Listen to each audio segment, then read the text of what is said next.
Hi, this is Grandpa Ed from homeschoolforlife.org. We're in the middle of a four-part series. We're going to be going into part 3 of Noah's Ark.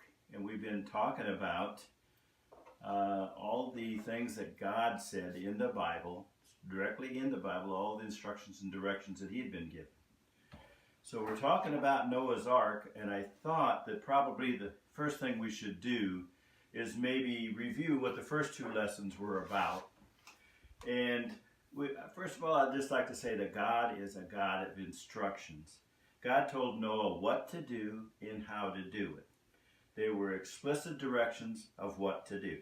God only really wants 2 things out of us in our whole lives. And that is through the whole Bible, he talks about the 2 things: listen and obey. For example, God gave Noah not only information on what he was going to do and how he was going to do it in destroying the earth and all that was on it, but also in exact instructions on how to build the ark.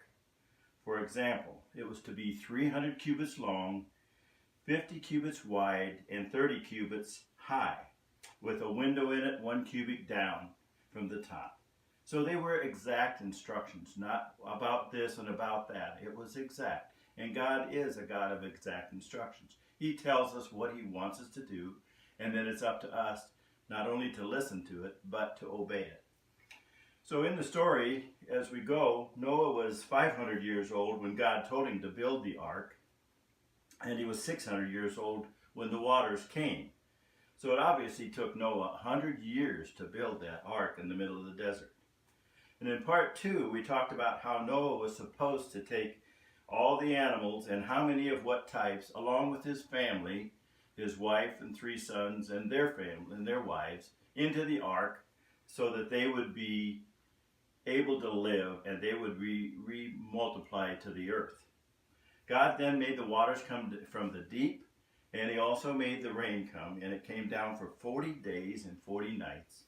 And the waters rose until the whole earth was covered and was destroyed. So that kind of brings us up to part 3. So at the end of 150 days of the water coming, which is about 5 months, the waters went down because God passed a wind over the earth. Well, the wind took the water away from the earth. So then the ark rested on the 17th day of the 7th month on the mountains of Ararat. The waters then continued to decrease until about the 10th month, when the tops of the mountains were able to be seen.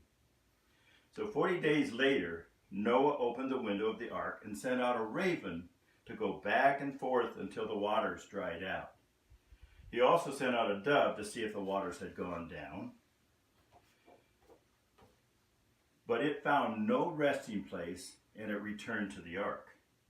So Noah put his hand out and brought the dove back into the ark. So 7 days later, Noah again sent the dove out, and when the dove returned in the evening, a fresh sprig of an olive tree was in its mouth. So Noah knew that the waters had gone down and the earth was dry. So he waited another 7 days and sent the dove out again, but this time the dove did not return to him. So when Noah was 601 years old, putting them in the ark for about a year, the first day of the first month, Noah then removed the covering on the ark and saw that the earth was indeed, the surface of the earth was dry. On the 27th day of the 2nd month, so they stayed in there another month and 27 days, the earth was completely dry. Then God told Noah to go out of the ark with your wife, your sons, and your sons' wives, and take all the animals with you, and all the birds and the cattle and the creeping things on the earth, so that they could multiply on the earth. So at the 27th day of the 2nd month, they then all came out of the ark and onto the earth. So Noah followed God's instructions, took all the family out of the ark, and along with all the animals. And Noah built an altar, was the first thing that he did, built an altar to God.